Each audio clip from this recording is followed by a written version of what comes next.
बचपन से हमने यही सुना है कि ज़ॉम्बीज़ के काटने से इंसान भी ज़ॉम्बीज़ में बदल जाते हैं। पर सोचो एक लड़का ऐसा भी है जिसे ज़ॉम्बीज़ के काटने से कुछ भी नहीं हुआ, उल्टा उसे जबरदस्त शक्तियां मिल गई जिससे पूरा ज़ॉम्बी समाज डरा हुआ था। जी हाँ, ये कहानी है एक ऐसे लड़के की जो इंसानों पे सबसे बड़ा खतरा माने जाने वाले ज़ॉम्बीज़ की दुनिया में रहता था। दरअसल 20 साल पहले अचानक ही इन ज़ॉम्बीज़ ने शहर पर धावा बोल दिया, जहां इन्हें मारने का सिर्फ एक ही तरीका था, उनके लोहे जैसे मजबूत दिल को पूरी तरह से चकनाचूर करना। लेकिन ऐसा करना समुराई युग के लोगों के लिए टेढ़ी खीर साबित हुई, क्योंकि अमेरिका से आने वाली बंदूकें अभी फ्यूचर की बात थी। अब साल दर साल इन ज़ॉम्बीज़ ने पूरी धरती पर तबाही मचा दी। वो लोगों को मारते या फिर उन्हें अपने ही जैसा बना देते। आखिरकार अपनी जान बचाने के लिए लोग मजबूत किले में छिप गए और सफर करने के लिए या फिर राशन लाने जाने के लिए वो फुल पैक ट्रेनों का इस्तेमाल करने लगे। कहानी की शुरुआत इसी तरह के एक मजबूत किले में ट्रेनों की मरम्मत करने वाले आइको से होती है, जिसका सपना इस दुनिया का आयरन मैन बनना था। Love you 3000। वहीं दूसरी ओर आइको एक ऐसे हथियार पर काम कर रहा था जो ज़ॉम्बी के लोहे वाले दिल को आर पार कर सके। उसका मानना था कि दीवारों के पीछे छिपकर बचने की कोशिश करने वाले लोग डरपोक है, असली मर्द तो वो है जो दुश्मन का सामना करके लड़ते लड़ते मर जाए। वो एक तेज प्रेशर वाले नेल गन से मेटल प्लेट में छेद करना चाहता था, मानो जैसे कि वो ज़ॉम्बीज़ का दिल हो, मगर वो इसमें नाकाम हो गया। अपनी एक और असफलता से निराश होकर आइको रेलवे यार्ड चला गया, जहां उसे रोज ट्रेन की मरम्मत का काम करना पड़ता है। वहां ज्यादातर लोग उसका मजाक उड़ाते हैं, वो उसे गरीबों का फ्लाइंग जेट कहते। वो आगे JATT सबने मारे सीटी। अब इधर आइको एक कोच के अंदर जाकर अपने मन में कुछ बड़बड़ाता है कि तभी पास में काम कर रहा उसका दोस्त उसे एक सुझाव देता है कि उसे थोड़ा और बारूद इस्तेमाल करना चाहिए। आइको को ये प्लान पसंद आ गया और वो अपना काम बीच में छोड़कर वापस अपनी लैब में जाने ही लगा था कि तभी उसकी नजर वर्कशॉप में आई एक सुंदरी पर गई। दरअसल ये सुंदरी लड़की कोई और नहीं बल्कि राजकुमारी एम थी, जो अपने पापा की स्टीम पावर्ड गन की मरम्मत करने आई थी। जहाँ एक तरफ सभी लोग राजकुमारी की सुंदरता पर आंखें बिछाए दिख रहे थे, वहीं आइको उसकी तरफ ज्यादा ध्यान भी नहीं देना चाहता था, क्योंकि आइको की नजर में ये वही राज परिवार था जिसने दुश्मनों के सामने दीवारों के पीछे छिपकर कायरता दिखाई थी। वो अपने वर्कशॉप की ओर जाने के लिए मुड़ा ही था कि इतने में सुपरवाइजर ने उसे बुला लिया। ए हीरो, सुन जरा इधर आ, इस बंदूक में देखना क्या दिक्कत है। दरअसल आइको वहाँ का सबसे होनहार मैकेनिक था। इधर आइको बेमन से इनसे बंदूक लगभग छीन सा लेता है और उसकी जांच पड़ताल करने लगता है। इधर इसी बीच एक बंदा दौड़ता हुआ आकर बताता है, कुछ रिफ्यूजीज को लेकर एक ट्रेन आ गई है। ये सुनते ही राजकुमारी चौंक गई, क्योंकि ट्रेन तो अगले दिन आनी थी। इधर बातों बातों में पता चलता है कि बीच रास्ते का कोई स्टेशन पूरी तरह से तबाह हो चुका है, इसीलिए ट्रेन ने वहाँ रुकने की जगह सीधा यहाँ आने का मन बना लिया। थोड़ी ही देर में पूरे रेलवे यार्ड के लोग उस ट्रेन के इर्द गिर्द जमा हो गए, जहाँ डॉक्टर ट्रेन से आने वाले हर आदमी की जांच कर रहे थे कि कहीं वो अफेक्टेड तो नहीं। इतना ही नहीं, जांच के दौरान लोगों को कपड़े उतारने के लिए भी मजबूर कर दिया जाता। आइको ये सब देखकर पूरी तरह से चिढ़ गया, जिस पर उसका दोस्त उसे समझाता है, तू इतना चिढ़ क्यों रहा है यार, ये तो बस बेसिक क्वारंटाइन प्रोसेस है। इसी बीच जांच कुछ रफ्तार पकड़ती है। वहीं आइको और उसके साथी ट्रेन के बाहरी हिस्से पर लगे खून और गंदगी को धोने का काम संभालते हैं, और सफाई के दौरान आइको को वहाँ ज़ॉम्बी से जुड़ा कोई सुराग मिला, जिसे उसने फटाफट अपने एक्सपेरिमेंट के लिए संभाल लिया। इस पर उसका दोस्त उसे रोकते हुए कहता है, पागल हो गया है क्या, ये कानून के खिलाफ है, कोई पंगा हो गया तो। उसने कहा कि मैं ऐसे रूल्स की परवाह नहीं करता। इतने में ही ट्रेन से एक लड़की उतरती है, जिसे देखकर आइको मानो गुम सा हो गया। इधर गार्ड दौड़कर उस लड़की से कहता है कि उसे भी शरीर की जांच करानी होगी, यानी उसे भी अपने कपड़े उतार कर दिखाना होगा कि वो अफेक्टेड है या नहीं। पर वो उसे मारती हुई कहती है कि तुम्हें पता भी है तुम किससे बात कर रहे हो। अब गुस्साया हुआ गार्ड टाइट होने ही लगा था कि तभी इम और उसके पिता वहाँ पर आ गए। उन्होंने बताया कि वो लड़की उनकी मेहमान है, छोड़ दो उसे। इस दौरान एक पादरी भी वहाँ आया और दोनों बिना चेकअप कराए वहाँ से चले जाते हैं। अब पैसा हो तो क्या कुछ नहीं हो सकता बाबू भैया।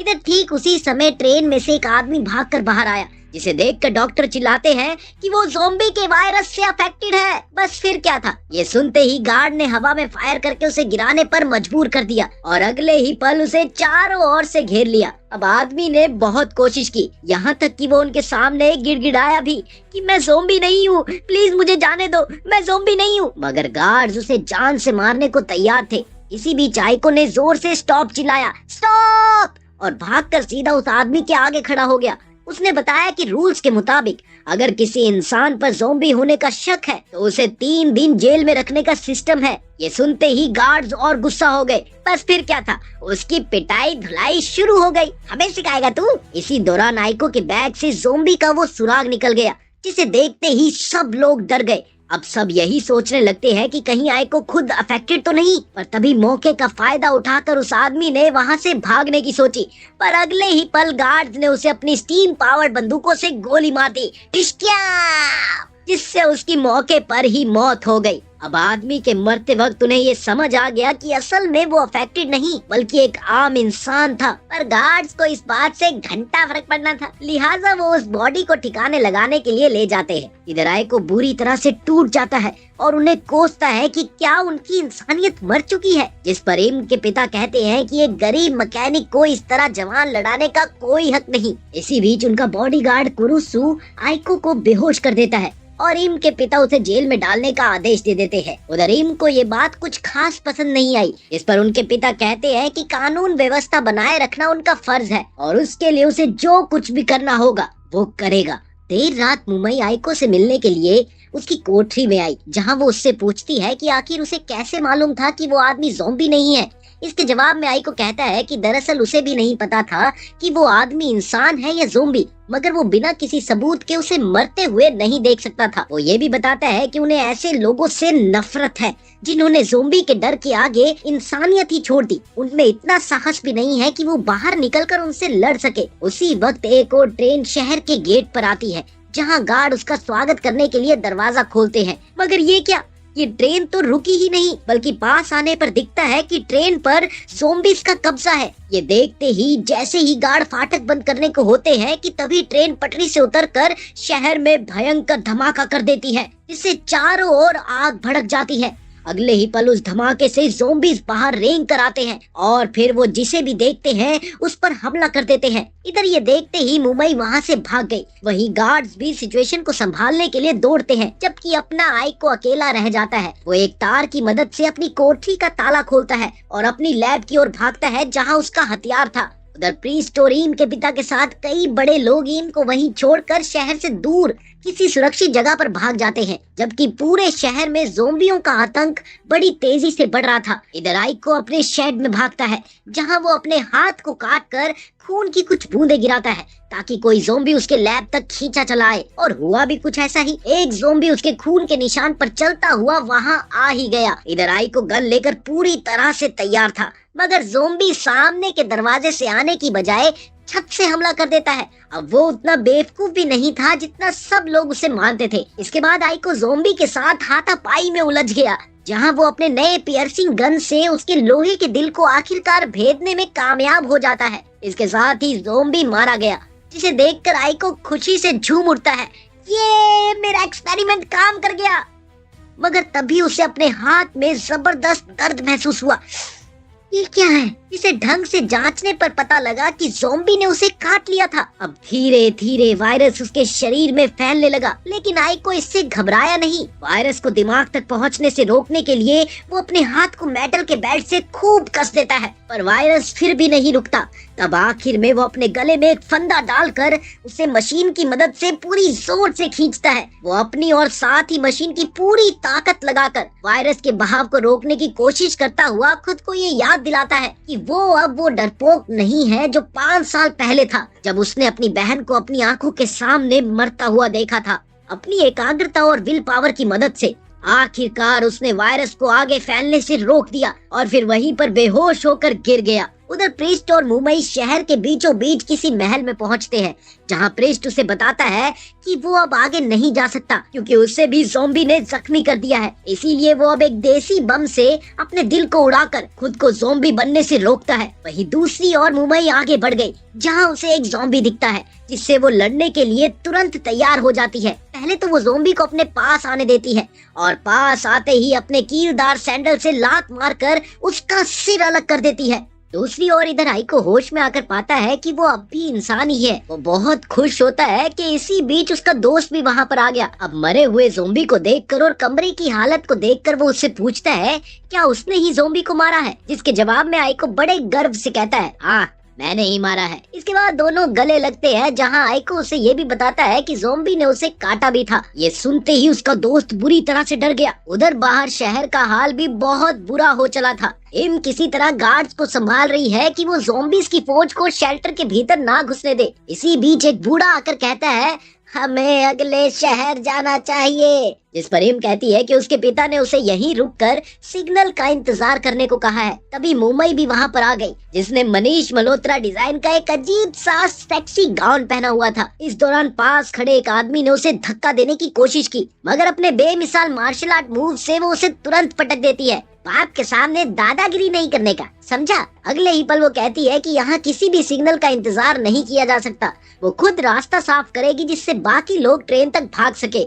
इसके साथ ही वो ज़ॉम्बियों की भीड़ के बीच कूद जाती है। इधर एक ज़ॉम्बी अचानक पीछे से आकर उस पर हमला करने ही लगा था, इतने में ही वो पीछे पलटकर छुरे से उसके सिर को अलग कर देती है। साथ ही उसने कटे हुए सिर को दूसरे ज़ॉम्बियों के बीच उछाल दिया, जिससे वो गुस्से में उसके पीछे भागने लगे। और बाकी लोगों को ट्रेन तक जाने का रास्ता मिल गया। इधर मूमी उन्हें शहर के टूटे फूटे हिस्सों में घुमा फिरा कर ले जाती और साथ ही अपने ओलंपिक लेवल की फुर्ती और खास हथियारों की मदद से वो खुद को बिना चोट लगाए एक एक ज़ॉम्बी के दिलों को भेद देती है। आखिरकार सब लोग ट्रेन तक सुरक्षित पहुंच जाते हैं और आइको और उसका दोस्त भी वहां पहुंचते हैं, पर गार्ड्स उन्हें ट्रेन पर चढ़ने नहीं देते। वो उनसे कहते हैं कि पहले तो उन्हें ये साबित करना पड़ेगा कि वो अफेक्टेड नहीं है, इसीलिए एक एक करके तुम लोग अपने कपड़े उतार कर दिखाओ। अब आइको मानने ही वाला होता है कि तभी दो ज़ॉम्बी आ जाते हैं, जिन्हें देखकर आइको ये सोचता है कि यही वो टाइम है जब वो लोगों को ये साबित कर देगा कि वो उनकी तरफ इंसानों के साथ ही है। वो ट्रेन से प्रेशर खींचकर अपनी गन चार्ज करना चाहता है, मगर उससे पहले ही मुंबई वहां पहुंचकर ज़ॉम्बी को मार गिराती है। अब इस दौरान आइको उसे पहचान जाता है और वो भी उसे पहचानती है। दोनों कहते हैं कि उन्होंने अपना लुक बदल लिया है। इधर आइको कहता है कि तुम तो मेरी उम्मीद से भी ज्यादा मजबूत हो। ओह बनिया, स्ट्रॉन्ग गर्ल, हाँ स्ट्रॉन्ग गर्ल। इसी बीच मुंबई उसे सूंघ कर समझ जाती है कि वो इंसान नहीं रहा, लेकिन वो फिर भी चुपचाप आगे बढ़ जाती है। इतने में एलीट समुराई कुरुसु कुछ और सैनिकों के साथ आकर आइको पर बंदूक तान देता है। वो उससे कहता है कि तुम्हें तो जेल में होना चाहिए था, तुम यहाँ क्या कर रहे हो। इस पर मुंबई कहती है कि वो ज़ॉम्बी नहीं है और उसे भी ट्रेन में जाने दिया जाए। इसके साथ ही सब लोग ट्रेन पर चढ़ जाते हैं और इम के लॉकेट जैसे चाबी से ट्रेन चल देती है। उधर म्यूमी भी ड्राइवर कैबिन में आती है, जहाँ कुरुसु उससे कहता है कि तुम पीछे के डब्बों की रक्षा करो। जिस पर म्यूमी कहती है अरे अरे खुद भी कुछ कर लो, और ये कहकर वो सोने चली जाती है। वो कहती है कि उसकी बैटरी खत्म है। इस बीच ट्रेन जो तेजी से भाग रही थी कि आगे कुछ और ज़ॉम्बी चिपक जाते हैं। उधर आइको की नजर एक भारी स्टीम पाइप पर थी जो कि गिरने वाली थी। वो उसे तुरंत हाथ से पकड़ लेता है, जबकि वो काफी गर्म और भारी थी। कोई नॉर्मल इंसान तो उसे रोक भी ना पाए, इतनी भारी। कुछ मैकेनिक उसके साथ मिलकर ट्रेन की मरम्मत करते हैं। इतने में ही एक ज़ॉम्बी दरवाजे की दरार से अंदर घुसने की कोशिश कर रहा होता है, जिसे देखकर सब लोग बुरी तरह से डर जाते हैं। वहीं आइको मौका पाकर अपना हथियार निकालता है और तेजी से दरवाजा खोल उसे गोली मार देता है और फिर बाहर फेंक देता है। वो कहता है कि अब ज़ॉम्बी से लड़ना आसान होगा, मगर सब लोग उससे दूर हट जाते हैं। उसका लोहे जैसा दिल दिखने लगा था। अब ये देखकर आइको को भी झटका लगता है। वो कहता है कि शायद उसे वायरस को रोकना चाहिए था, पर अब बहुत देर हो चुकी है। उसके दोस्त को भी उसे देखकर अब डर लगने लगा था। इधर लोगों का ध्यान आइको पर ही था कि तभी वहाँ पर गश्त लगाते हुए सम्राट कुरुसु भी पहुँच गया। अपनी बंदूक की नोक ताने उसने जैसे ही लोगों से पूछा कि कहाँ है ज़ॉम्बी, बस फिर क्या था, सभी ने एक साथ आइको की ओर इशारा कर दिया। इधर आइको अपनी सफाई देने की कोशिश ही कर रहा था कि इतने में सम्राट कुरुसु ने बिना कुछ सोचे समझे एकदम से उसे गोली मार दी, और साथ ही सैनिकों को ये आदेश भी दे दिया कि वो तुरंत ही दरवाजा बंद कर दे ताकि वो कभी भी लौट कर ना आ पाए। कुरुसु का वो वार इतना तगड़ा था कि आइको लगभग बेहोश सा होने लगा। उसका शरीर बाहर रेलवे पटरी पर पड़ा था, जहाँ ढेर सारे ज़ॉम्बी धीरे धीरे उसकी ओर बढ़ रहे थे। ये मंजर इतना खतरनाक था कि ट्रेन में खड़ा उसका दोस्त ये सब देखकर जोर जोर से रोता चिल्लाता रहा, पर कुछ भी नहीं कर पाया और ट्रेन आगे निकल गई। कि तभी अचानक कंट्रोल रूम से आवाज आती है कि ज़ॉम्बियों की एक भारी भीड़ सामने रास्ता जाम किए खड़ी है। ये सुनकर कुरुसु ने कहा कि ट्रेन उन्हें कुचल देगी। कोई दिक्कत वाली बात नहीं है, कोई घबराने वाली बात नहीं है, पर जैसे ही उसने थोड़ा सा बाहर निकल कर देखा, उसकी नजर सामने खड़े इम के पिता पर गई, जो कि खुद एक ज़ॉम्बी बन चुके थे। अगले ही पल इम ने भी ये मंजर देख लिया, जिससे वो बुरी तरह से टूट गई और इसी बीच कुरुसु उसे वापस अंदर खींच लेता है और उसे समझाता है कि उसे अब उन्हें भूल जाना चाहिए, क्योंकि अब वो उसके पापा नहीं बल्कि एक ज़ॉम्बी है जिनसे इंसानों को खतरा है। इसके साथ ही वो ट्रेन को तेज चलाकर ज़ॉम्बियों को रौंदने का हुक्म दे देता है और ट्रेन उस ज़ॉम्बी के टुकड़ी को रौंदते हुए आगे किले के गेट पर पहुंच गई, जहां ड्राइवर ट्रेन को स्टेशन में लगाकर पुल गिराने का लीवर दबाता है। मगर ये क्या, ज़ॉम्बी के एक गुट ने मशीन में एक रोड फंसा दिया था, जिसे देखकर कुरुसु से हाथ से जाकर लीवर उठाने का फैसला लेता है। हालांकि ऐसा खतरनाक काम करने से सब उसे रोकते हैं, पर कुरुसु का मानना था कि वो एक समुराई है और एक समुराई होने के नाते उसका ये धर्म है कि वो जान देकर भी लोगों की रक्षा करे। इसी बीच खबर आती है कि बाहर कोई है जो ज़ॉम्बियों से लड़ रहा है और अगले ही पल धुंधली रोशनी के बीच में से सबकी नजर आइको पर पड़ी, जो होश में आने के बाद ज़ॉम्बियों को मारता हुआ उस लीवर तक पहुंच गया। यहाँ आइको कोई हीरो नहीं बनना चाहता था, वो तो बस ये चाहता था कि जिन्होंने उसे मरा हुआ समझकर ट्रेन में नहीं चढ़ने दिया, उन्हें इस बात का पता लगे कि उसी ने उनकी जान बचाई है। अगले ही पल उसने लीवर को नीचे कर दिया, जिससे ट्रेन पार निकल गई। इसके साथ ही वो बुरी तरह से टूट गया और जोर जोर से रोने लगा। उधर एक बार फिर से अपने दोस्त को देखकर मोटू ने हुक फेंक कर उसे बचाना चाहा, पर तभी कुछ लोग उसे रोकने लगते हैं। अरे रुक जा, पागल हो गया क्या? इधर आइको भी जानबूझकर हुक नहीं पकड़ता और बड़े प्यार से मौत को गले लगाने के लिए तैयार हो गया कि तभी अचानक वहाँ पर मूमी आ गई, जिसने आइको को ताना मारते हुए कहा, ऐसे सबके सामने रो रहा है चोमू कहीं के, अबे मर्द बन मर्द। इसके साथ ही उसने हुक उसकी कमर पर बांध दिया, जिससे उसके दोस्त ने उसे वापस खींच लिया। अपने दोस्त से बचाए जाने पर आइको उसे गुस्से में कहता है कि आखिर उसे एक ज़ॉम्बी को बचाने की क्या जरूरत थी, जिस पर मूमी उसे डांटते हुए कहती है उसे अब ये बचकानी हरकत करने की कोई जरूरत नहीं है। थोड़ी ही देर में कुरुसु और उसके सैनिक भी वहाँ पर आ गए और उन्होंने आइको से कहा कि अगर उसमें अभी भी इंसानियत बची है तो उसे उनके हाथों मर जाना चाहिए। ये सुनते ही आइको भी तैश में आ गया और लड़ने को तैयार हो गया, मगर तभी मूमी ने बीच में आकर सबको बताया, अरे आइको कोई ज़ॉम्बी नहीं है और ना ही कोई इंसान है, अरे वो एक स्पेशल बंदा है जिसका शरीर तो ज़ॉम्बीज वाला है पर दिमाग से वो इंसान है। इसके साथ ही वो अपनी कमीज हटाकर अपनी पीठ पर बना एक घाव दिखाती है, जिसे देखकर सब लोग दंग रह गए। दरअसल वो दोनों ही एक कबानरी थे। वो उन्हें ये भी बताती है कि वो मानव जाति के दुश्मन नहीं बल्कि इंसानों के दोस्त है, उनके साथी है। इसी बीच कुरुसु ने अपनी बंदूक उन दोनों पर तान दी और वो कहता है कि मुझे तो इस लड़की पर पहले से ही शक था, गद्दार कहीं की। जिसके जवाब में मूवी बोलती है कि अगर वो हमला करेगा तो वो उसे मार देगी। कुरुसु फिर भी नहीं मानता, मगर इसी दौरान इम आकर कहती है कि उन्होंने ज़ॉम्बियों से बचकर भागने में उनकी मदद की है, इसीलिए इन पर ऐसे शक करना जायज नहीं है। इस पर कुरुसु ने बोलता है कि दोनों को एक साथ सफर करने ना दिया जाए। उधर आइको भी उसकी हाँ में हाँ मिलाकर कहता है कि हाँ मैं एक ज़ॉम्बी हूँ और दूसरों को अफेक्ट भी कर सकता हूँ, मगर मूमी उसे बाहर नहीं जाने देती। उल्टा उसे जमीन पर पटक कर कहती है, अरे तू ज़ॉम्बी नहीं बल्कि कबानेरी है। इसके बाद वो इनसे पूछती है कि क्या वो राजधानी पहुंचने तक उन्हें ट्रेन में जगह दे सकती है।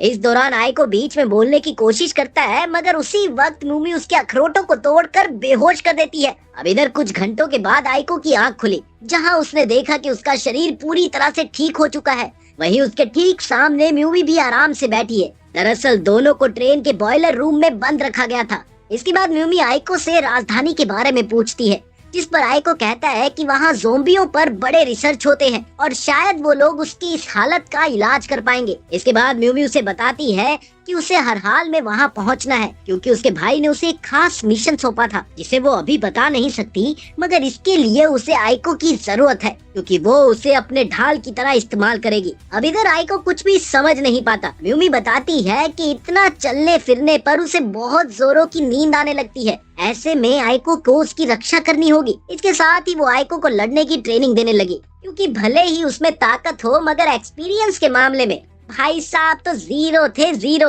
वो ट्रेनिंग आइको के लिए शर्मिंदगी भरी थी, जहाँ हर बार म्यूमी उसे बुरी तरह पटक देती। वो उससे कहती है कि क्यों हिला डाला ना, तुमसे ना हो पाएगा बेटा, जबकि उसने तो रिबन भी पहन रखा है जो उसकी ताकत कम करता है। इसी बीच अचानक मूमी को किसी ज़ॉम्बी के पास होने का एहसास हुआ और वो सीधा बॉयलर रूम से बाहर दौड़ पड़ी। उधर एक आदमी एक प्रेग्नेंट औरत से खाने को लेकर झगड़ रहा था कि तभी म्यूमी वहाँ पर आ गई, जिससे सब डर कर भाग जाते हैं। कुछ ही देर में कुरुसु, इम और बाकी बुजुर्गों के साथ वहाँ पर पहुँचता है, जहाँ उसने बताया कि उन दोनों ज़ॉम्बी पर भरोसा करना उसकी सबसे बड़ी भूल थी। अब धीरे धीरे माहौल गरमाने ही वाला था कि तभी एक सुनहरे बालों वाला आदमी, जो कि विक्टोरियन हेयर स्टाइल में था, वो सामने आता है और इम को बताता है कि उनके पानी का भंडार अब कम होता जा रहा है, इसीलिए उन्हें तुरंत कहीं रुकना होगा। अब इससे क्या होता है, जो लड़ाई हो रही होती है वो ठंडी पड़ जाती है। थोड़ी देर बाद रात में ट्रेन नदी के पास रुकी, जहां इम और बाकी सब उन सभी लोगों का सामूहिक अंतिम संस्कार करते हैं जो इस हमले में मारे गए। इधर आइको बॉयलर रूम से ये सारा नजारा देखता है, जिस पर मूमी उससे पूछती है कि आखिर वो भगवान को क्यों नहीं मानता। तब वो बताता है कि दरअसल सालों पहले ज़ॉम्बियों ने उसका परिवार खत्म कर दिया था। इस पर मूमी कहती है कि उसका भी यही हाल है। इसके बाद उसकी नजर आइको के हाथों में पड़े पत्थर पर गई। वो बड़े बेबाकी से पूछती है कि अब ये क्या है। आइको अपना दस्ताना हटाकर पत्थर दिखाता है। इसके साथ ही वो अपनी पुरानी कहानी बताता है कि एक बार वो और उसकी छोटी बहन नदी किनारे बैठे थे कि तभी ज़ॉम्बियों ने उनके शहर पर हमला कर दिया। सब बड़े लोग भाग गए, केवल वो और उसकी छोटी बहन ही अकेले छूट गए थे। इसी बीच एक ज़ॉम्बी ने उसकी बहन को काट लिया।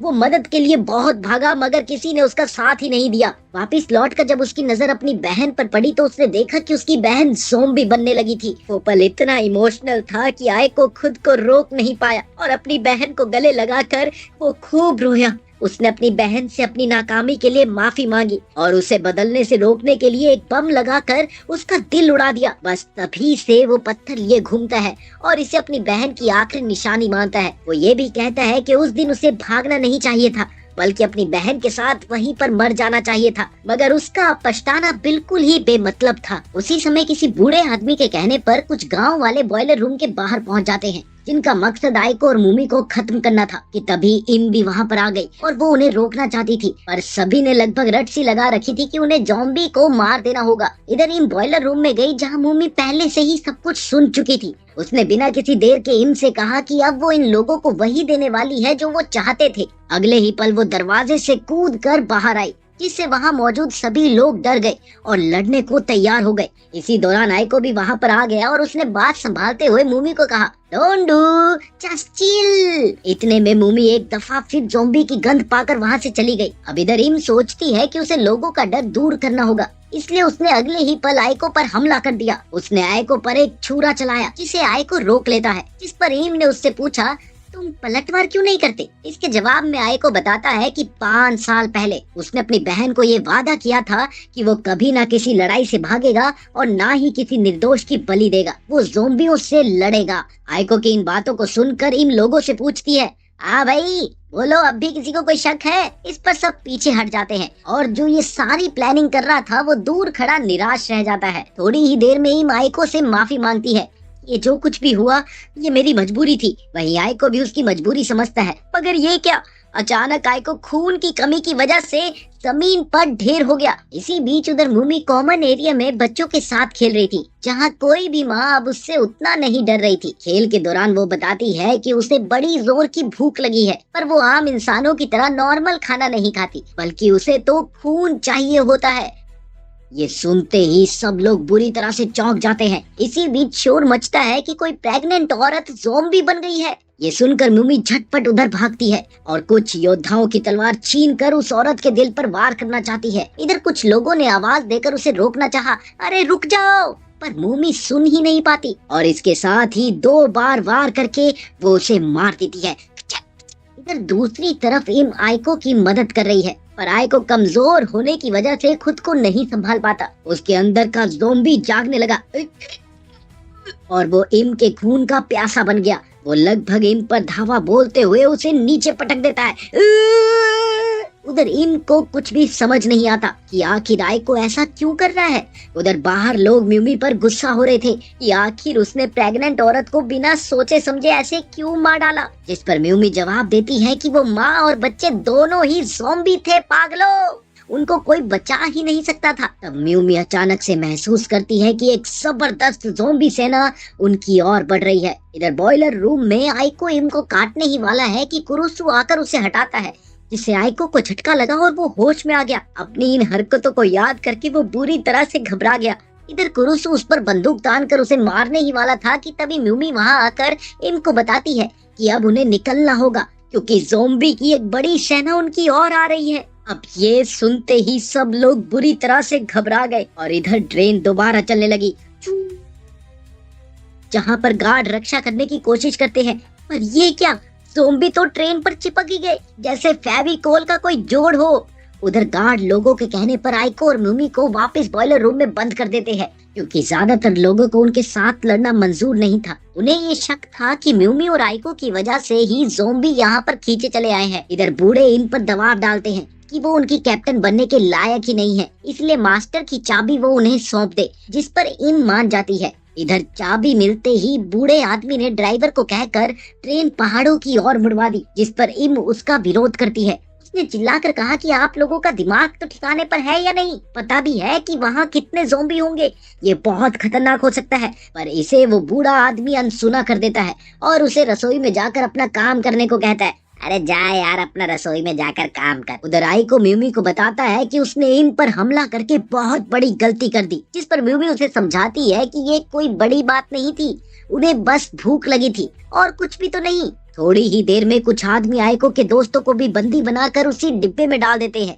बस ये कहकर कि उन्हें ज़ोंबी का तरफदार नहीं चाहिए। इसके साथ ही आइको का दोस्त उसे उसकी पियर्सिंग गन लौटा देता है, जो शायद अब उसके लड़ाई में काम आ सके। थोड़ी ही देर में ट्रेन एक पुल से गुजरती है, जहाँ बहुत ही भारी संख्या में ऊपर से ज़ोंबी कूद आते हैं। इतना ही नहीं, उनमें से एक ज़ोंबी तो इतना खास था कि उसे तलवार चलानी भी आती थी। वो लोगों को ऐसे काटता जा रहा था, ऐसे काटता जा रहा था कि मानो वो इंसान नहीं गाजर मूली हो। अब इधर मूमी उसे देखकर समझ जाती है कि ये एक स्पेशल ज़ोंबी है। अगले ही पल उसने ज़ोंबी पर खिड़की से गोली चलाई, ढिशक्याओ। मगर वो ज़ोंबी इतना फुर्तीला था कि वो वहाँ से बच निकला। उस अकेले ज़ोंबी ने न जाने कितने लोगों को मारकर उन्हें भी ज़ोंबी बना दिया। अब जैसे जैसे शहर नजदीक आ रहा था, डिब्बे में ज़ोंबीज़ की गिनती बढ़ती जा रही थी। वो बूढ़ा चाहता है कि अफेक्टेड डिब्बे काट दिए जाए, मगर इस पर इम कहती है कि वो लोगों की मदद करेगी। उसने योद्धाओं को साथ लेकर ये कमान संभाली। इस दौरान एक भारी भरकम आदमी कुरुसु को सुझाव देता है, ज़ोंबीज़ का सर उड़ाना दिल पर वार करने से आसान है मेरे दोस्त। अब ये बात सुनते ही कुरुसु तुरंत तलवार लेने दौड़ गया। वहीं इसी बीच लोग भी उसे रोकने की कोशिश करते हैं। अरे रुक जा मेरे भाई। एक और जहाँ एक लड़का ज़ोंबियों का हाथ खींचकर अफेक्टेड हो गया, उसने अपने दिल में बम लगाकर खुद को उड़ा दिया ताकि वो उनकी तरह इंसानों पर खतरा न बन सके। वहीं दूसरी ओर धमाका इतना भयंकर था कि उससे बैरल ही फूट जाता है। इधर कुरुसु अपनी तलवार लेकर लौट आया और उसने एक एक करके ज़ोंबियों को खत्म करना शुरू कर दिया। अब उधर आइको भी इमरजेंसी एग्जिट से निकल आया ताकि वो उस तलवारबाज ज़ोंबी को रोक सके। इस दौरान म्यूमी भी उसके साथ थी। टनल से बाहर निकलते हुए उन्होंने कई सारे ज़ोंबीज़ को मार गिराया। वहीं बेचारी म्यूमी के गन की स्टीम खत्म हो गई और वो इतना थक चुकी थी कि ट्रेन की छत पर ही सो गई। उधर कुरुसु बाकी ज़ोंबियों से निपट ही रहा था कि तभी उसका सामना स्मार्ट तलवारबाज ज़ोंबी से हो गया। पहले तो कुरुसु उसे देखकर थोड़ा हैरत में पड़ गया कि कोई ज़ोंबी हथियार कैसे चला रहा है। इसके बाद ज्यादा ना सोचते हुए वो उससे भिड़ गया। उसने ज़ोंबी को उस होल तक ढकेल दिया जो धमाके से ट्रेन की दीवारों पर हुआ था। अगले ही पल उसने ज़ोंबी के दिल पर वार करना चाहा, पर ये क्या, उसकी तो तलवार ही टूट गई। जिसके बाद ज़ोंबी ने उसके शरीर में तलवार घुसा दी। इस दौरान कुछ लोग गोलियां चलाकर कुरुसु को बचाते हैं और उधर आइको मूमी को छत पर हुक से बांध देता है ताकि वो गिर ना जाए। इसी बीच म्यूमी उससे कहती है कि जीत के आना है लौंडे, और वो दोबारा से सो जाती है। थोड़ी ही देर में आइको के दोस्त भी वहाँ पर आ जाते हैं, जिन्हें वो म्यूमी की देखभाल करने को कहता है। तुम इसका ध्यान रखना। इधर जैसे ही आइको आगे बढ़ा, उसे भी गजब की भूख महसूस हुई, जिससे अगले ही पल उसका शरीर कमजोर पड़ता गया। उधर वो तलवारबाज ज़ोंबी बचे हुए लोगों पर कहर ढा रहा था कि तभी आइको ऊपर से झांकते हुए चिल्लाता है, कोई मुझे खून दो, मैं तुम्हें ज़ोंबी से आजादी दूंगा। अब आइको की ये बात सुनकर शुरू में तो लोग हिचकिचाए, पर तभी इम ऊपर आ गई और वो अपना हाथ काटते हुए कहती है, ये लो खून, लेकिन बदले में तुम हमारे लिए लड़ोगे ना। इधर खून की खुशबू से ज़ोंबी तलवारबाज भी उसकी ओर लपका, पर इस दफा कुरुसु ने उसे रोक लिया। उधर आइको ने इम के हाथ से खून चूसा और जैसे ही खून उसके लोहे के दिल तक पहुंचा, उसमें जबरदस्त ताकत आ गई। इसके साथ ही वो तलवार वास पर टूट पड़ा। आयको ने उसे जमीन पर पटक दिया और अगले ही पल अपने पियर्सिंग गन से उसका दिल छेद देता है। ये देखकर पास खड़ी इम बहुत खुश होती है और वो आयको के लिए तालियां बजाने लगती है। साथ ही पूरी ट्रेन के लोग भी उसके लिए नारे लगाने लगते हैं, लाल फूल नीला फूल, आयको भैया ब्यूटीफुल। इसके बाद सब ट्रेन की सफाई और मरम्मत करने में लग गए। वहीं आयको और म्यूमी को बॉडीगार्ड बनने की जिम्मेदारी दी गई। अब इधर इम को उसकी चाबी और कैप्टनशिप वापस मिल जाती है, जहां वो ऐलान करती है कि आयको और म्यूमी हमारे साथ राजधानी तक जाएंगे और अगर उन्हें भूख लगेगी तो मैं उन्हें खून दूंगी। जिस पर कुरुसु कहता है कि वो अकेली दोनों को खून नहीं दे सकती, मगर तभी आयको के दोस्त और खुद कुरुसु भी खून देने के लिए राजी हो जाते हैं। इसके साथ ही ट्रेन राजधानी की ओर चल पड़ती है।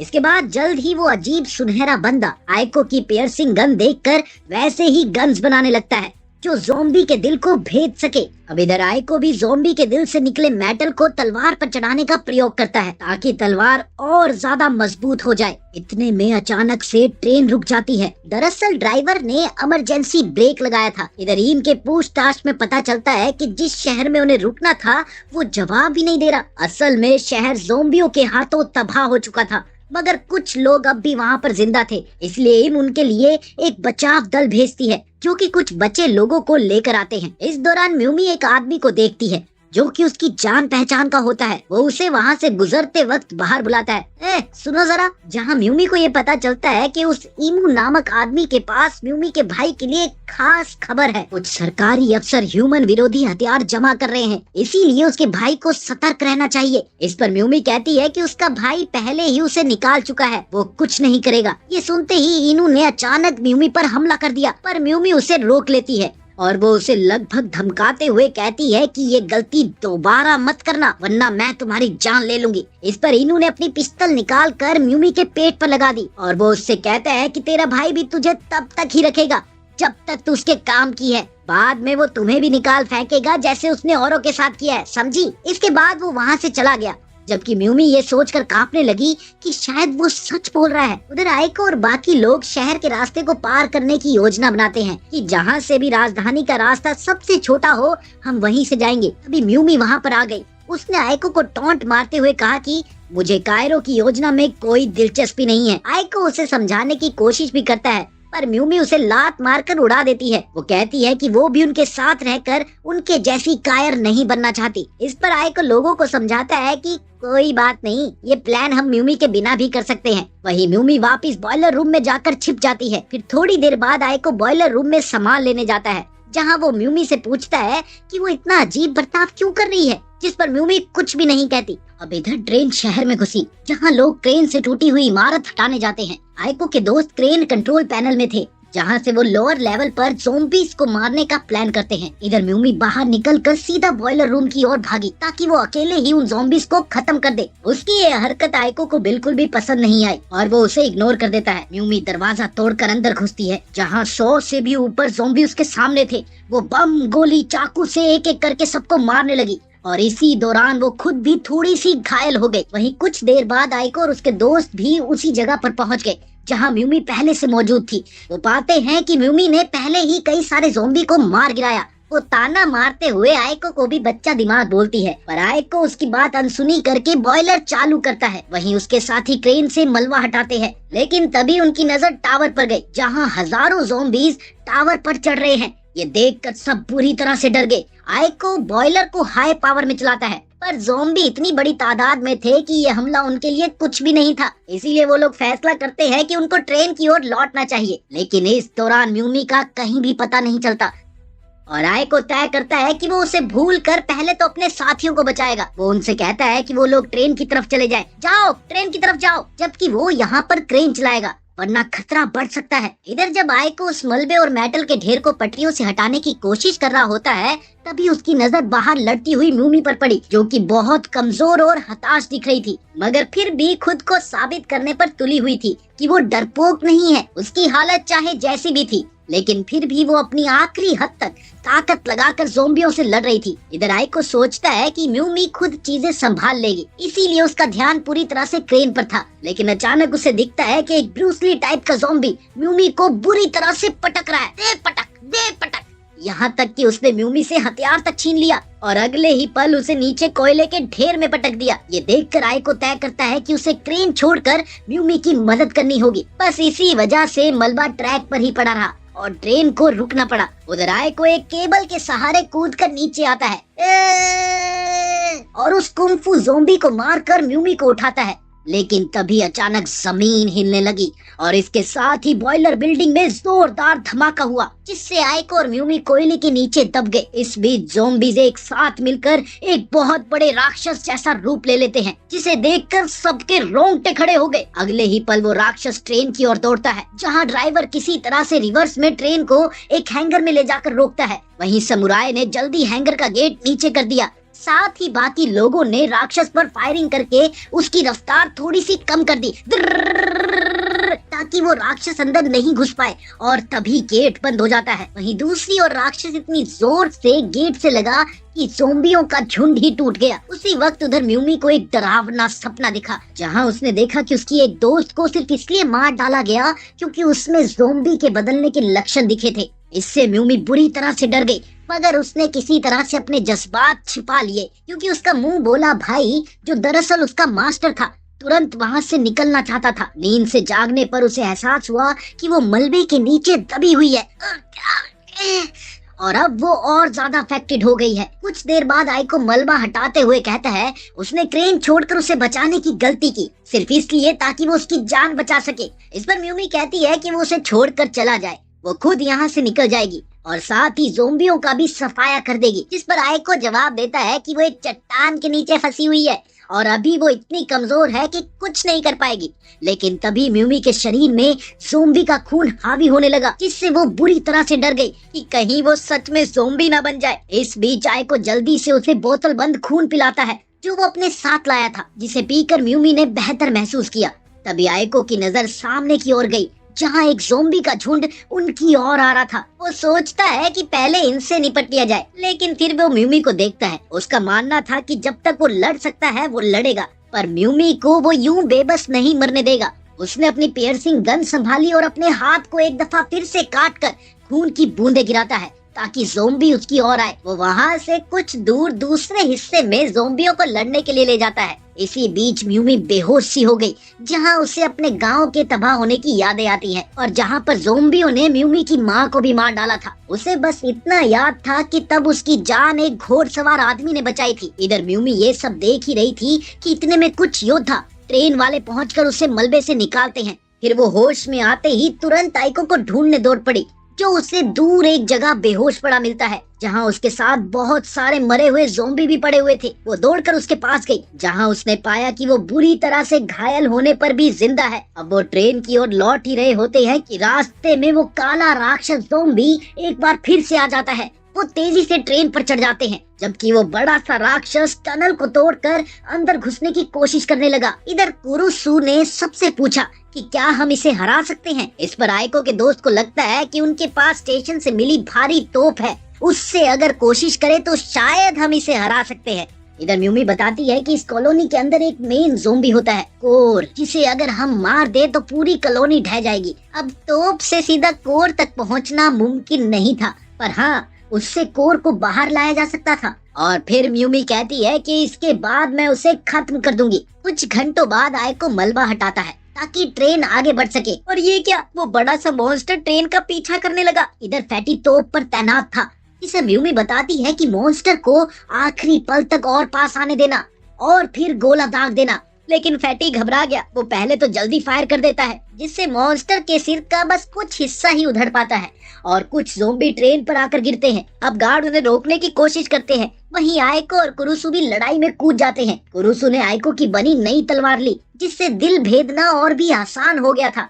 इसी बीच उस बड़े से राक्षस ने उछलकर ट्रेन के पिछले डब्बे को तोड़ दिए, मगर फैटी इस बार सांस रोककर सही मौके का इंतजार करता है और जैसे ही मॉन्स्टर एकदम पास आ गया, उसने कोर वाले हिस्से को टारगेट करके फायर कर दिया, जिससे कोर दिखने लगा। इसी के साथ म्यूमी ने आगे बढ़कर उसी कोर ज़ोंबी पर वार कर दिया, जिससे पूरी कॉलोनी फट सी जाती है। इधर आयको म्यूमी को पकड़े हुए वापस ट्रेन में चढ़ जाता है, पर ट्रेन इतनी तेजी से जा रही थी कि बैलेंस न रहकर एक तरफ को झुक गई। तभी लाउड स्पीकर से सबको कहती है कृपया अपनी दाईं ओर झुक जाए ताकि ट्रेन बैलेंस हो सके, वरना अगला स्टेशन यमराज का घर होगा। लेकिन अगले ही पल सबने जोर लगाया और इस तरह ट्रेन पटरी पर आ गई और फिर वो सही सलामत शहर पार कर जाते हैं। थोड़ी देर बाद ही ट्रेन किसी और शहर की ओर पहुंचती है, जहां उन्हें संकेत मिलते हैं कि लोग अब भी जिंदा हैं। सब लोग खुश हो जाते हैं। वो आगे जाकर स्टेशन पर रुकते हैं। इम वहाँ के मेयर से मिलने का सोचती है। वहीं आयको और वो सुनहरा इंजीनियर बताते हैं कि जेट बुलेट बनाने का मटेरियल खत्म हो चुका है और ट्रेन की मरम्मत के लिए भी सामान चाहिए। इस पर इम कहती है कि वो सारा सामान आज ही खरीद ले,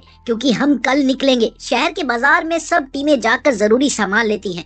लड़कियां खाना और कपड़े खरीदती हैं। वहीं आयको और उसका दोस्त ट्रेन के पुर्जे ये सब खरीदने में लगते हैं। उधर इम मेयर के घर जाती है, मगर वो नहीं मिलता, इसीलिए वो किसी मिनिस्टर से मिलती है।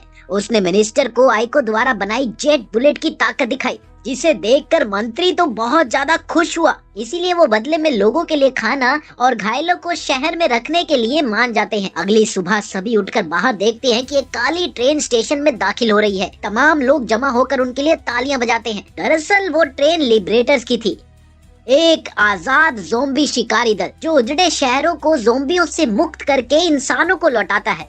जल्द ही लिबरेटर बाहर आते हैं, जिनका लीडर राजा का त्यागा हुआ बेटा बीबा था। म्यूमी उसे देखते ही दौड़ पड़ी। ये देखकर सब लोग दंग रह गए कि ये ही उसका भाई है जिसका जिक्र म्यूमी हमेशा करती थी। वहीं आयको को उस पर शक था, क्योंकि उसने बातें सुनी थी कि म्यूमी का भाई कोई हीरो नहीं बल्कि एक ऐसा शख्स है जो मानता है कि कमजोरों को मरना चाहिए। इसी दौरान भीड़ उनका स्वागत करती है। वहीं इम और कुरुसु भी बीबा से मिलते हैं, जहाँ पर बीबा इम को पहचान लेता है। उसने बताया कि वो तो राजधानी के किसी बड़े मंत्री की भतीजी है। इस पर इम कहती है कि उसे पता नहीं था कि म्यूमी सचमुच उसकी ही बहन है। तब बीवा ने बताया कि दरअसल म्यूमी मेरी असली बहन नहीं, बल्कि मैं उसका मुंह बोला भाई हूँ। इसी बीच आयको भी वहाँ पर आ गया। अब बीबा उसे अपने बारे में बताने ही लगता है कि तभी आयको बोल पड़ता है कि मैं तुम्हें पहले से ही जानता हूँ। तुम वही हो ना जिसने म्यूमी को ये सिखाया है कि कमजोरों को जीने का कोई हक नहीं। ये सुनते ही बीबा बुरी तरह से चौंक गया। थोड़े टाइम बाद वो दोनों जब एक दफा फिर से आमने सामने होते हैं, तब आयको उससे दोबारा पूछता है कि आप सच में मानते हैं कि कमजोर को मरना चाहिए? जिस पर बीबा ने जवाब दिया, ये तो नेचर का नियम है, जो काबिल है बस वही बचेगा। और मेरा मानना है कि हमें जिंदा रहने के लिए भागना नहीं चाहिए, बल्कि लड़ना चाहिए और ज़ोंबियों को जड़ से खत्म कर देना चाहिए। ये सुनते ही आयको का नजरिया उसके लिए कुछ बदल सा गया। अब इधर शहर के गार्ड्स ने अचानक से अलार्म बजाकर सबको चेतावनी दी कि एक बहुत बड़ा ज़ोंबियों का झुंड शहर की ओर बढ़ रहा है। उधर शहर का मेयर दूर खड़ा घबरा गया, क्योंकि वो खुद राजा के किसी बंदे के साथ मिलकर ये सारी साजिश रच रहा था, जिसमें मंत्री कहता है कि ओ जी आप टेंशन ना लो जी, लिबरेटर ज़ोंबियों से अपने आप निपट लेंगे, तुसी टेंशन ना लो। और जब बीबा मैदान में होगा तो सही मौका देखकर हम उसे भी मार डालेंगे जी, आप बस चिल करो। इधर गार्ड दीवार पर चढ़कर ज़ोंबियों को गोली मारते हैं, डिस्काओ डिस्काओ डिस्काओ। और इसी दौरान ब्रिज को भी नीचे किया गया ताकि बीबा की ट्रेन डेंजर एरिया में घुस सके। इसके बाद एक तरफ वो अपनी सेना को आदेश देता है कि ज़ोंबियों को बम से उड़ा दो, वहीं दूसरी तरफ वो खुद भी घोड़े पर चढ़कर मैदान में उतर गया। इधर उसके सिपाही स्टीम बाइक्स पर तेजी से दौड़कर कई ज़ोंबियों को पल भर में मार गिराते हैं कि तभी कुछ ज़ोंबी अचानक ही उन पर टूट पड़े। इसके साथ ही म्यूमी बीबा के एक सहयोगी के साथ अपनी कबानेरी ताकत दिखाती है। दोनों साथ मिलकर ज़ोंबीज को अलग अलग करके उन्हें खत्म कर देती है। जहां एक तरफ सबका ध्यान ज़ोंबीज पर था, वहीं दूसरी तरफ इनोकू पीछे से बीबा के पास आ गया। थोड़ी देर की बातचीत के बाद उसने गुस्से में आकर बीबा पर वार कर दिया, पर बीबा ने उसके इस मूव को पहले ही भांप लिया था। वो उसे चकमा देकर घुटनों पर ले आता है और वो उसे मारने ही वाला था कि इनोकू मदद की गुहार लगाने लगा। आयको ने जब तक उसे बचाना चाहा, बीबा ने उसे मार दिया। उधर शहर के मेयर को जैसे ही पता चला कि हत्या की कोशिश नाकाम रही है, तभी बीबा के लोग आकर उसके गार्ड और मंत्री को मार मार कर उसे बंधक बना ले जाते हैं। इसी बीच मैदान में इन बीबा से फिर माफी मांगती है, जिस पर बीबा ने कहा, अरे अरे इसमें सॉरी की क्या बात है, बल्कि हम तो आप लोगों को राजधानी तक छोड़ देंगे। इसके साथ ही 2 ट्रेनें राजधानी के लिए रवाना होती है, जहां एक और फैटी और आयको की बीबा की बात को लेकर बहस चल रही थी। वहीं दूसरी ओर म्यूमी बीबा की ट्रेन में जांच करवा रही थी, जहां उसे वो दिन याद आ गया जब उसकी माँ मारी गई थी। बीबा ने एक खंजर फेंक कर उससे कहा था, बचने के लिए किसी को मारना सीखो, और अगले ही पल म्यूमी ने अपनी माँ के हत्यारों को मार गिराया। इसके बाद बीबा ने उसे अपने ग्रुप में ले लिया और फिर उसे ज़ोंबी वायरस से कबानेरी बनाया ताकि वो उसके कहने पर लड़ सके। म्यूमी की जांच पूरी होने पर बीबा उससे कहता है, जाओ इनकी मास्टर की चाबी ले आओ, उसे कोई सवाल जवाब नहीं चाहिए, बस वो उसे ले आए। इसके साथ ही म्यूमी वहाँ से बाहर चली गई। इधर बीबा अपनी गुप्त लैब में गया, जहाँ पर अनेक ज़ोंबी बंद थे और साथ ही में एक बहुत बड़े ज़ोंबी का दिल भी था, जिसके बिल्कुल साथ में ही शहर का मेयर बंधा हुआ था। उधर आयको को अचानक अपने आसपास ज़ोंबी के होने का आभास हुआ और वो उसे ढूंढते ढूंढते फैटी के साथ ट्रेन की छत पर पहुंच गया, जहां वो ये बताता है कि बीबा की ट्रेन में ज़ोंबी मौजूद है। इसी बीच म्यूमी इम को धमकाते हुए उससे मास्टर की मांगती है, ये मास्टर की दो, पर इम को कुछ भी समझ नहीं आता। वो उससे जबरदस्ती चाबी लेने ही वाली थी कि इतने में वहाँ पर ड्राइवर आ गई और उसने बताया कि चाबी मेरे पास है, मैं इंजन संभाल रही थी, ये लो ये रही चाबी। इसके साथ ही म्यूमी खुश होकर वापस चली गई। इधर ड्राइवर और इम म्यूमी की इस हरकत के बारे में बात कर ही रहे थे कि तभी फैटी भागता हुआ वहाँ पर आता है। आयको को कुछ गड़बड़ पता लगी है, सभी उसके साथ चलो। दूसरी ओर म्यूमी वो चाबी बीबा को देती है, मगर वो चाबी देखते ही तुरंत समझ गया कि ये चाबी नकली है। वो उसे बताता है, अरे तुम्हारे साथ धोखा हुआ है, शायद इम और बाकी लोग तुम पर भरोसा नहीं करते। और तभी आयको भी वहाँ पर पहुँच गया। उसने जैसे ही दरवाजा खटखटाया, बीबा ने म्यूमी से कहा, देख अगर इसने जबरदस्ती अंदर आने की कोशिश की ना तो मैं इसे मार दूंगा, ऐसे ही दिमाग का दही हो रखा है। इस पर म्यूमी उसे भरोसा दिलाती है कि वो उसे बाहर से ही वापस लौटा देगी और इसके साथ ही वो बाहर निकल गई। इधर आयको म्यूमी से पूछता है कि आखिर बीबा की ट्रेन में ज़ोंबी क्यों है, जिस पर म्यूमी कहती है, अच्छा ज़ोंबीज वो तो बस रिसर्च के लिए हैं और कुछ नहीं। वो उससे दोबारा पूछता है कि क्या तुम्हें भी ऐसे ही ज़ोंबी बनाया गया। इस पर म्यूमी चौंक कर बोलती है कि ये उसका पर्सनल डिसीजन था, वो नहीं समझेगा, उसे अपनी जान बचानी थी। इसके साथ ही वो जाने ही लगी थी कि आयको उसे रोक कर कहता है, तुम गलत आदमी का साथ दे रही हो, बीबा अच्छा आदमी नहीं है। लेकिन ये क्या? ये बात म्यूमी को इतनी बुरी लगी कि उसने आयको को धक्का दे दिया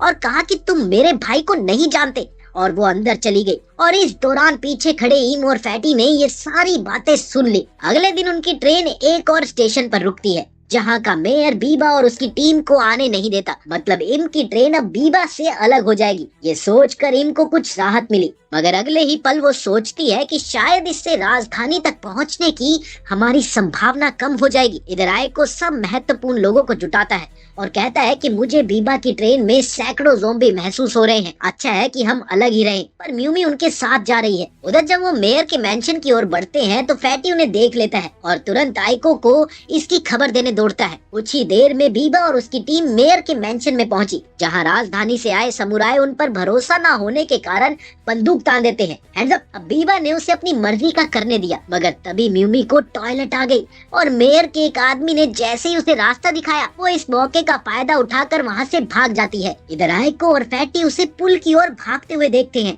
तो उन्होंने उसका पीछा किया। इधर म्यूमी सारे गार्ड्स को गिराकर पुल नीचे कर देती है, जो कि लिबरेटरों के लिए इशारा था। ठीक उसी वक्त आयको और फैटी भी वहाँ पर आ गए और वो म्यूमी से पूछते हैं कि वो क्या कर रही है। इस पर बस म्यूमी इतना कहती है कि वो बस लिबरेटरों को शहर में आने दे रही है, क्योंकि ये बिल्कुल ठीक नहीं है कि उन्हें बाहर रखा जाए जबकि वही लोग ज़ोंबियों से लड़ते हैं। वो कहती है कि उनका इरादा बुरा नहीं, मगर तभी उसकी नजर लिबरेटरों के पीछे पड़ी, जहां उसने देखा कि ज़ोंबियों का एक बहुत बड़ा हुजूम उनके साथ चला आ रहा है। ये देखकर शहर के गार्ड्स की तो पैंट गीली हो गई, गीली। कि तभी आयको पुल बंद करने के लिए दौड़ पड़ा, पर उसकी ये कोशिश नाकाम हो जाती है और इसी के साथ ज़ोंबी शहर में घुस जाते हैं और जो भी उनके सामने आता वो उसे मारते जाते। उधर उस समुराय का ध्यान जैसे ही थोड़ा सा भटका, बीबा ने अगले ही पल उसे मार डाला। वहीं दूसरा समुराय भी उसके बॉडीगार्ड के हाथों मारा जाता है। इसके बाद बीबा ने गला घोंट कर उसके आखिरी गार्ड को भी खत्म कर दिया।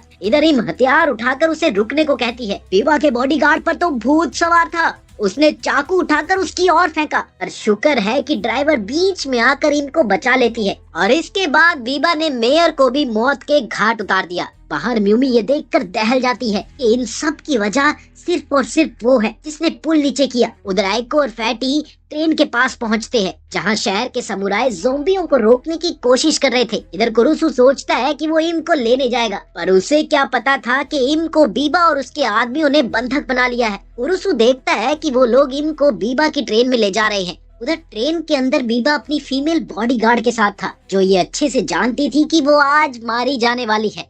बीबा ने उसे खास सीरम लगाया जिससे वो फ्यूज्ड कॉलोनी की कोर बन गई। उसके शरीर से मेटल की कुछ चीजें निकलती है जो मरे हुए ज़ोंबियों के शरीर को खींचकर एक बहुत बड़ा राक्षस बना देती है। इस दौरान बीबा उसे आदेश देता है कि वो राक्षस शहर का दरवाजा तोड़ दे और अगले ही पल दीवार से टकराकर उसे तोड़ देती है। इधर म्यूमी बीबा के पास पहुंची जहां वो उससे पूछती है कि आखिर ये सब हो क्या रहा है, जिस पर बीबा ठंडी आवाज में कहता है, ये वही दुनिया है जिसकी मैं हमेशा से चाह रखता था। ये सुनते ही म्यूमी का दिमाग सुन सा पड़ गया और इतने में वो फीमेल बॉडीगार्ड सीरम के असर से अपना काबू खोने लगती है और सचमुच का ज़ॉम्बी बन जाती है। वो बड़ा सा राक्षस उसके बेकाबू होने पर पिघल सा जाता है, जिससे वैज्ञानिक बुरी तरह से नाराज हो गया। तभी उसका साथी ये सुझाव देता है कि एंटीडोट से महिला को होश में लाया जा सकता है, पर साइंटिस्ट कहता है कि वो इसके लायक नहीं है, रहने दो, छोड़ो। इधर कुरुसु चुपके से ट्रेन में घुसकर इनको बचाने की कोशिश करता है। वो गार्ड्स को पछाड़कर आगे बढ़ ही रहा होता है कि इसी बीच साइंटिस्ट एक गन निकालकर उसे रोक लेता है, पर इम कहाँ शांत रहने वाली थी।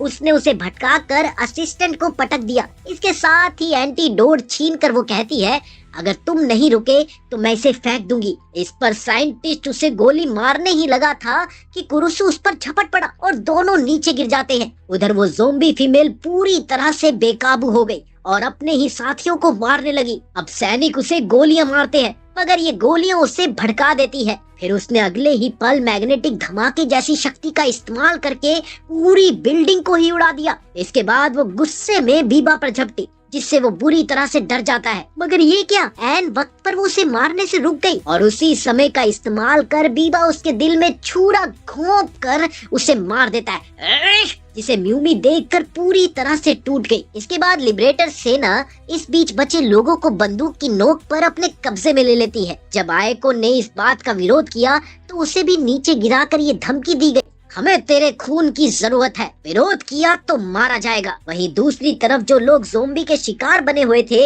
वो उन सबको मार देते हैं। इधर बीबा ने ट्रेन पर चढ़कर भाषण दिया कि आज मैंने सबको उनके पिंजरे से आजाद कर दिया है। जब तक लोग दीवारों में छिपे हैं वो कभी विकसित नहीं होंगे। उन्हें बाहर निकालकर ज़ॉम्बियों से लड़ने पर मजबूर करना ही असली मुक्ति है। इसके बाद जल्द ही सबको कैद कर लिया गया। वहीं आइको को एक पिंजरे में डाल दिया जाता है जहां वो गार्ड्स और साइंटिस्ट को देखते हुए जमीन पर कुछ लिखता है। उधर बाकी लोगों को ग्रुप में बांटकर उनका खून लिया जा रहा था। इधर आयको का एक दोस्त भी बीबा के लोगों के साथ मिल गया था। ये बात किसी को अच्छी नहीं लगी, खास तौर पर फैटी को, जो आज ब्लड डोनेट वाली टीम में गया था। उधर जब वो अंदर गया तो देखता है कि बीबा का एक लेफ्टिनेंट एक आदमी को परेशान कर रहा था। वो आदमी बार बार बस यही कह रहा था, साहब मेरी पत्नी का खून मत लीजिए, आप चाहे तो मेरा खून ले ले पर उसका खून मत निकालिए प्लीज। इस पर लेफ्टिनेंट उसे खुशी खुशी हाथ मिलाने को कहता है और जैसे ही उसने हाथ आगे बढ़ाया तभी वो उसका हाथ काट डाल देता है। अरे यार, कितना निर्दयी है ये बंदा।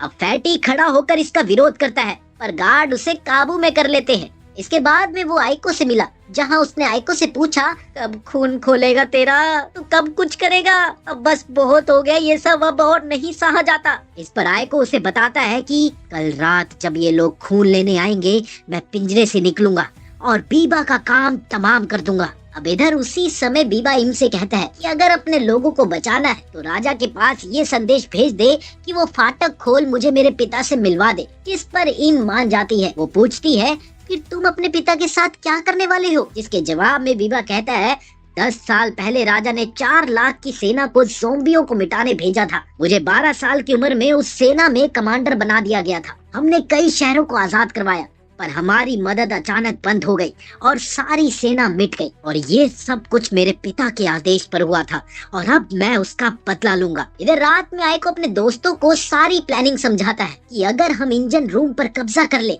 तो बीबा को हमारी शर्तें माननी ही होगी और बाकी बंधकों को छोड़ना पड़ेगा। सब यही मानते हैं कि ये जोखिम भरा काम है, मगर इसके अलावा उनके पास कोई और ऑप्शन था ही नहीं। वो आइको का साथ देंगे, हर हाल में साथ देंगे, फिर समय आता है खून लेने का। जैसे ही लिबरेटर आते हैं, उनके आने से पहले ही सब लोहे की रोड और बाकी औजार के साथ तैयार हो जाते हैं। इधर आयको तार से पिंजरा खोलकर उसी लाइन में खड़ा हो जाता है जहां लोग खून देने जा रहे थे। वहीं गार्ड्स को ये आभास हो जाता है कि वो आजाद है और वो उसे घेर लेते हैं। लेकिन ठीक उसी समय आयको के दोस्तों ने टीम छोड़कर दुश्मनों का ध्यान भटका दिया, पर वो लोग उन पर काबू पा लेते हैं। आयको का वो दोस्त जो दूसरे दल से मिला हुआ था, फैटी उसे भी मारना चाहता है, मगर आयको ये कहकर उसे रोकता है कि असल में वो उनके लिए जासूसी कर रहा है। उसी वक्त लेफ्टिनेंट भी वहाँ पर पहुँच गया और विद्रोहियों पर टूट पड़ा। इसी बीच आयको उसके वार को रोककर उसे दीवार में दे मारता है, जिससे लेफ्टिनेंट समझ गया कि आयको बहुत ज्यादा ताकतवर है, पर उसके पास बंदूक थी। उसने तुरंत एक गोली आयको की ओर ताक दी, पर ऐन वक्त पर फैटी उस पर हमला करके आयको को बचा लेता है। उधर बीबा ये सब सुनकर म्यूमी को उन्हें रोकने के लिए भेजता है, पर वो हिचकिचाती है, जिस पर वो कहता है अगर तू ये काम नहीं करेगी तो मैं वो दवा बंद कर दूंगा जो तुझे इंसान बनाए रखती है, समझी। लेकिन इसके बाद भी म्यूमी ने अपने दोस्तों को चोट पहुंचाने से इनकार कर दिया। तब बीबा उसे हटाने का आदेश देता है, जिसे सुनते ही म्यूमी वहाँ से भागने लगी। वो सिपाहियों को पटकते हुए आगे बढ़ ही रही थी कि तभी एक लेफ्टिनेंट उसे नीचे गिरा देता है। बीबा के आदेश पर उसके सहायक उसे बेहोश करने वाला इंजेक्शन लगा देते हैं, जहाँ म्यूमी बेहोशी में भी आयको को पुकारती है, आयको। उधर आयको और फैटी तेजी से आगे बढ़ते हैं। बाकी दोस्त लिबरेटरों को रोकते हैं और इसी दौरान वो इंजन रूम के पास पहुंच गए, लेकिन कोई भी चाबी फिट ही नहीं बैठती। अब आयको धमाका करके ताला तोड़ना चाह रहा था, लेकिन तभी बीबा और उसके आदमी आ जाते हैं। इसके बाद बीबा बताता है कि वो जानता था कि आयको विद्रोह करेगा, इसलिए उसने चाबी बदल दी थी। वो कहता है कि तुम्हारी ये बगावत खत्म बच्चे, और इसके साथ ही वो आयको पर गोली चला देता है। लेकिन फैटी तभी बीच में आकर गोलियां खा लेता है और तब वो कहता है, उस रोज कुरुसु ने जब तुझे गोली मारी थी तब मैं कुछ भी नहीं कर पाया दोस्त, पर आज मैं ऐसा कर पाया, मुझे बहुत ज्यादा खुशी है। और इसके साथ ही वो शांति से मर जाता है। इस घटना से आयको फूट फूट कर रोता है, मगर बीबा उससे पूछता है कि अपने दोस्त को खोकर कैसा महसूस कर रहे हो तुम। ये सुनते ही आयको को गुस्सा आ गया और वो उस पर टूट पड़ा, पर बीबा का राइट हैंड उसे गिराकर पीटने लगता है। इसी बीच बीबा म्यूमी को बुलाता है, जाओ और आयको को मार डालो। वो पूरी तरह से उसके वश में थी। आयको कुछ बोल ना पाए इससे पहले म्यूमी उसकी छाती में छुरा घोंप कर उसे ट्रेन से बाहर फेंक देती है, जिस पर बीबा उसे शाबाशी देता हुआ आगे बढ़ जाता है। शाबाश शाबाश। वहीं म्यूमी एक मूर्ति सी जड़ होकर खड़ी रह जाती है। थोड़ी देर बाद आयको के दोस्त उस जगह पर पहुंचते हैं और वो वहां फैटी को मरा हुआ पाते हैं। तभी सिपाही कहता है कि अपने डिब्बे में लौट जाओ, लेकिन एक लड़की चीख कर कहती है, मारना है तो हमें भी यहीं पर मार डालो। मगर बीबा के लोग उन्हें छोड़ देते हैं और इसके साथ ही वो सब फैटी को लेकर चले जाते हैं। इधर इंजन रूम में बीबा म्यूमी से कहता है कि मेरा पिता हमेशा से कायर था। जब एक रात बत्ती गुल हुई, उसने डर कर अपनी तलवार चला दी, जिससे मैं घायल हो गया था। जब उसे इस बात का पता चला तो उसने कोई जिम्मेदारी न लेते हुए सब कुछ डर पर डाल दिया। तभी से मैं उनसे नफरत करता हूँ और जिंदगी भर करता रहूंगा, और अब मैं उसे और उसके पूरे शहर को मिटा दूंगा।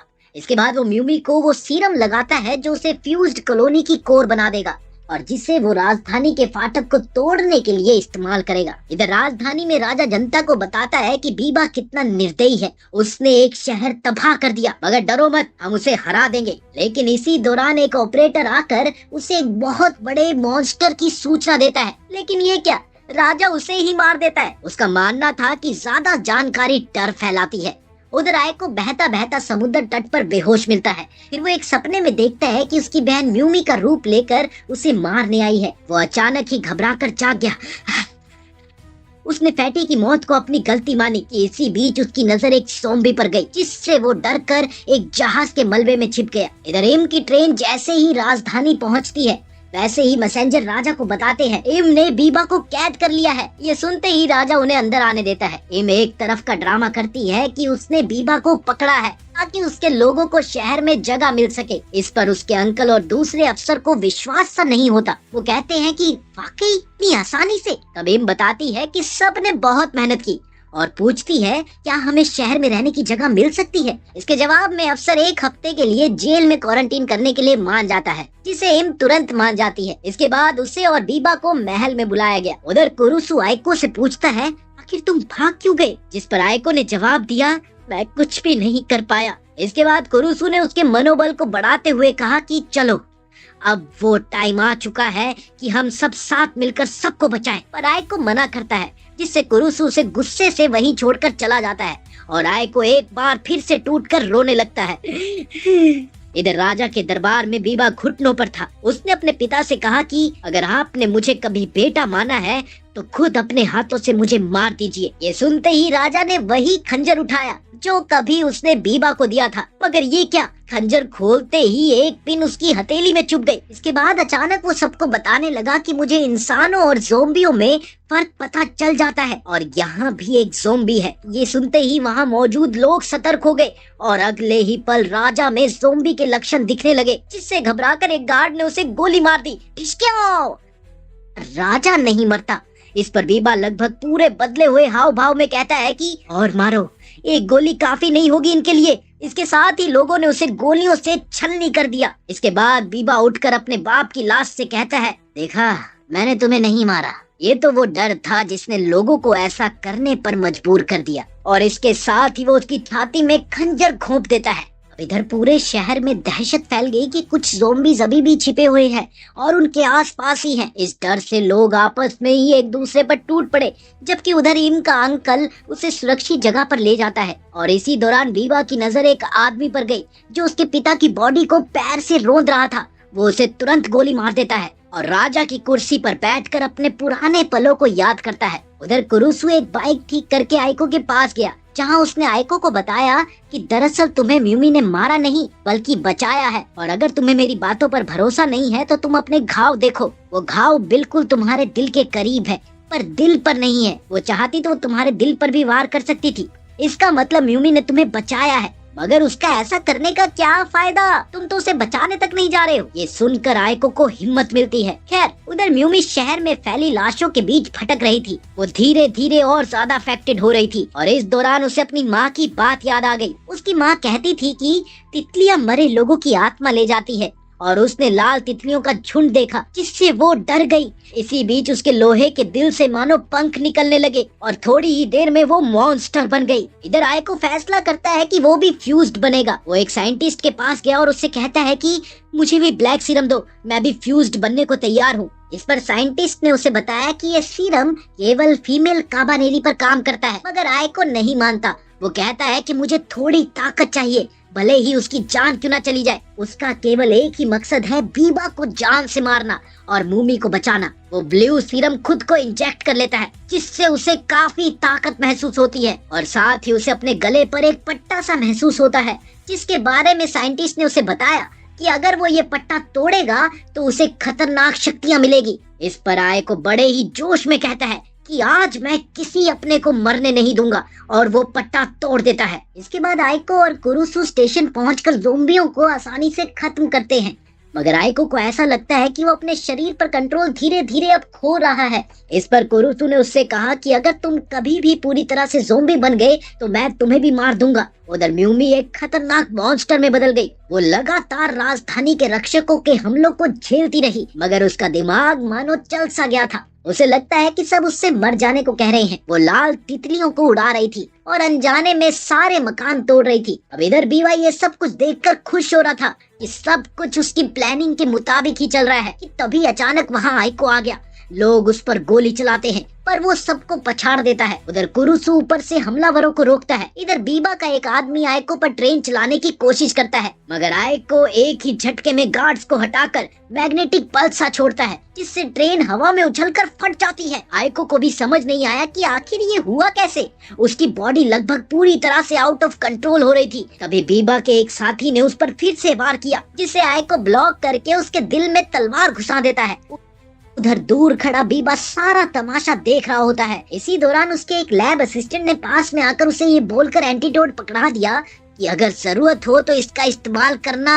इसके बाद बीबा अपना पट्टा ढीला करने लगा ताकि उसकी छुपी हुई ताकत बाहर आ सके। अब उधर आइको और कुरुसु आगे बढ़ते हैं कि तभी पुल टूट जाता है। इस दौरान कुरुसु ज़ोंबी के झुंड से अकेला लड़ने लगा और वो आइको से कहता है, तू म्यूमी के पास जा, मैं इसे देखता हूँ। इसके बाद आइको म्यूमी को पुकारता हुआ आगे बढ़ने लगा, म्यूमी, कि तभी बीबा सामने आ गया और उसके बाद दोनों में भयंकर युद्ध छिड़ गया। जहाँ बीबा ने आयको पर वार करके उसकी छाती को जरा सा चीर दिया। बस फिर क्या था, गुस्साए आयको ने इस मौके पर उसकी तलवार पकड़कर तोड़ दी और उस पर कूद पड़ा, लेकिन बीबा बच निकला। और इसके बाद आयको अपनी मैग्नेटिक पल्स से उसे दूर फेंककर जैसे ही उसे खत्म करने लगा कि तभी उसकी आंखों के आगे धुंधलापन आ गया और वो वहीं पर बेहोश हो गया। अब इस दौरान बीबा सोचता है कि यही मौका है, इसलिए वो चुपके से पीछे जाकर आयको पर वार करने जाता है। लेकिन उसी समय म्यूमी लाल तितलियों में एक नीली तितली देखती है और उसकी ओर अपना हाथ बढ़ाती है, जिससे वो पत्थर जो कि आयको की बहन की निशानी होती है वो पानी में गिर जाता है। पानी की वो आवाज सुनते ही आयको को होश आ गया और उसने अगले ही पल पलटकर बीबा को छुरा घोंप दिया। इसके बाद आयको ने म्यूमी के पास जाकर उसे गले से लगा लिया और साथ ही उसे वो एंटीडोट भी लगा दिया। एंटीडोट तुरंत ही असर करता है और म्यूमी फिर से नॉर्मल हो जाती है। वो देखती है कि आयको बेहोश सा है, वो उसके पास जाती है, मगर इस बीच बीबा एक बार फिर आयको पर वार करके उसे खत्म करना चाहता है। उसने जैसे अपनी बंदूक उसकी ओर की, इतने में म्यूमी ने एक लोहे की नोक से उसका दिल छलनी कर दिया। जिसके बाद वो कहती है कि माफ करना, पर हम कमजोर होकर भी जिंदा रहेंगे और अपने सपने जिएंगे। इसके साथ ही ये एनिमे यहीं पर खत्म होता है और ऐसे ही मजेदार एनिमे सुनने के लिए हमारे चैनल को सब्सक्राइब कर लें। मिलते हैं अगली वीडियो में।